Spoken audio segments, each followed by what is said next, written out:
تخيل تبقى قاعد مع اصحابك جعانين وانتوا بتتخانقوا مع راجل على التليفون عشان يوصل الاكل صح، العنوان مش واضح والطلب ناقص والمزاج اتعكر خلاص، وساعتها في حد وسطيهم سأل هو ليه مفيش طريقه نطلب بيها اكل من غير ما نتعذب كده؟ سؤال بسيط بس كان الشراره اللي ولعت مشروع قلب سوق الاكل كله. في 2004 5 شباب كويتيين شافوا ان مشكله صغيره ممكن تطلع منها فكره كبيره، بداوا يشتغلوا على فكره جديده خالص، موقع الكتروني يخلي الناس تطلب اكلهم وهم قاعدين مرتاحين بضغطه زرار واحد. بس الدنيا ما كانتش مفروشه بالورد، النت كان لسه ما كانش مستقر، والناس ما كانتش متعوده تدفع اونلاين، والمطاعم مش فاهمه يعني ايه توصيل الكتروني او توصيل ديجيتال. ومع كده الشباب كانوا فاهمين حاجه واحده بس، الناس بتدور على الراحه واللي يقدمها ليهم هياخد السوق كله. اشتغلوا بنفسهم وقعدوا مع كل مطعم يقنعوه، عملوا عروض متميزه وسهلوا الطلبات بطريقه بسيطه وسهله، ومن الكويت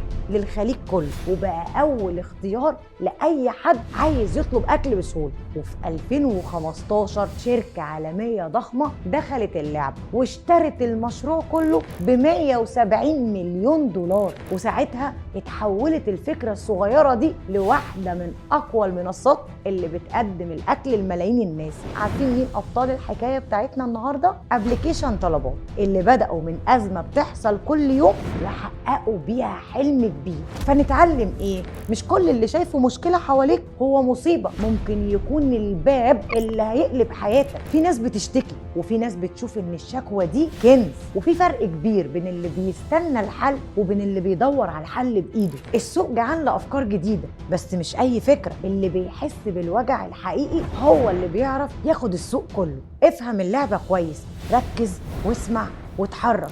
الفرص مش بتنادي حد، الفرص بتتخطف.